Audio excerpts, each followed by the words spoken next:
The following tutorial will discuss how to take a current quiz that you have in Microsoft Word and put that in a format that can be uploaded into the question bank in Moodle. First thing we'll want to do is to locate the Word document that we want to work with. In this case, I put together a very basic quiz in Word.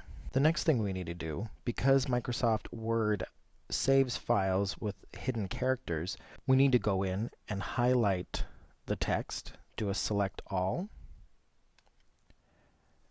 and we'll do a copy, and we will paste the content into Notepad.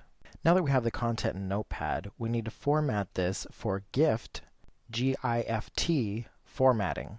The first thing we do is put 2 slashes to indicate a comment, and put the title for your quiz. We want to return down 2 lines and start our first question. The first thing we do is start off by typing 2 colons and typing in the title or name of the question. This is the name by which the question will appear in the listing in the question bank.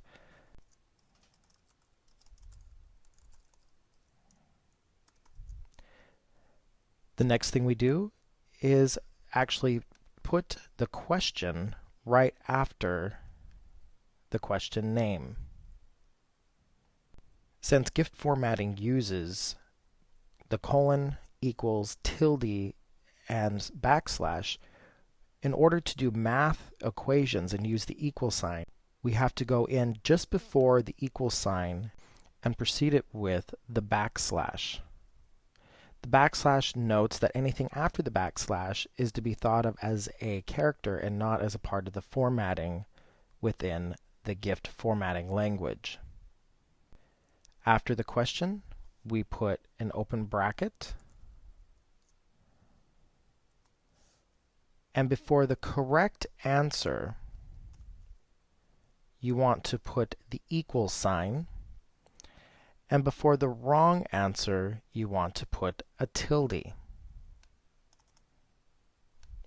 So in our case, we have tilde equals tilde, and then when the question is complete, we put a close bracket. This becomes a question that can be uploaded using the GIFT format into Moodle. We then need to do this for the remaining questions in the quiz, and then proceed to do a file save as, give the file a name, and make sure for Windows users to do the ANSI, A-N-S-I encoding. For Mac users, you will want to do UTF-8. For this tutorial, we've already taken the time to go in and update the text file. So we'll double click on our text file.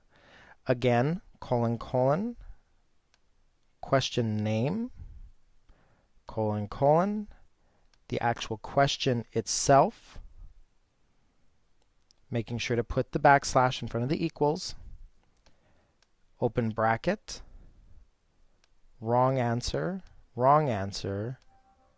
right answer, and ending with the close bracket.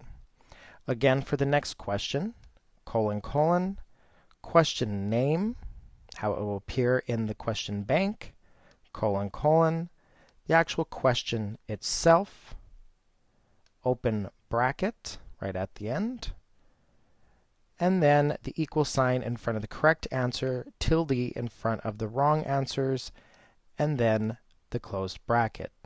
We do this for each of the questions that you have in your text file.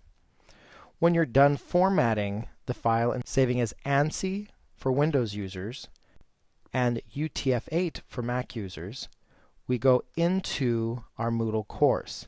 In this case, I'm going to go into an ATS Moodle course that I have set up. We scroll down to the questions link under the administration block. The first thing that we want to do is look at categorizing our questions in the question bank. If you're going to be administering many quizzes throughout the semester, it's best to make sure that you create containers for those questions. First thing you want to do is click on Categories. And by default, the course has a main category, which is the default for ATS Moodle training course. We have a default for the miscellaneous, which is the container for all of the training courses that I use. In your case, you might see default for spring 2011. If I scroll down, I want to go under Add Category. I want to click on Default for ATS Moodle Training Course as the parent for this container that I'm creating, or category. I'm going to give the name Gift Formatting. And you could put information on there if you choose, and click Add a Category, or Add Category. We now see under the default for ATS Moodle Training a category called Gift Formatting. Now that the category is created, I can click on Import. Under Import, I want to click on Gift Formatting, scroll down, and choose the right category that I want these questions to go into, in this case, Gift Formatting. And I want to browse out and grab the file that I created and click Upload this file. Once the upload is finished, you'll be able to scroll down and see the questions as they were imported. You'll verify that those questions are correct, click Continue, and it will take you back to your question bank.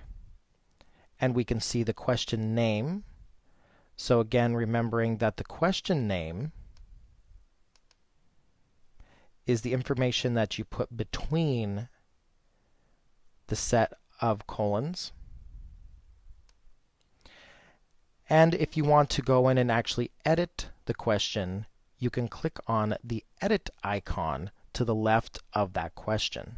At this point in time, you can click back in the breadcrumb to the actual course itself, turn editing on, add an activity, in this case the quiz activity,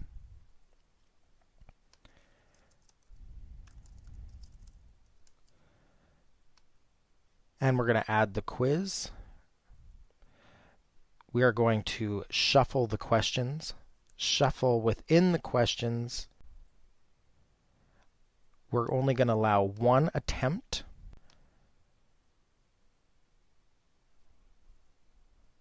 And we scroll down and click Save and Display.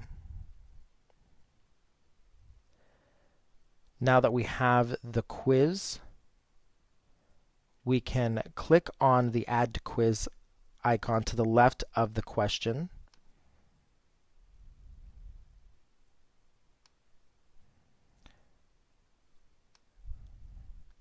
Keeping in mind that you can also go between categories if you needed to grab questions from another category that you have already uploaded. When completed, click Save Changes. You can preview the quiz. Once you have previewed the quiz, you can go back to your course in the breadcrumb, and you will note that we have a test quiz. At this point, you could click on the test quiz and actually attempt the quiz yourself to make sure that the quiz is working properly. If you're having problems with your course or need help with your course, please contact Tony Box, the ATS Academic Application Specialist at box@up.edu. If you're needing additional training on Moodle, please contact Sam Williams, the ATS Academic Technology Specialist and Trainer, at williasa@up.edu.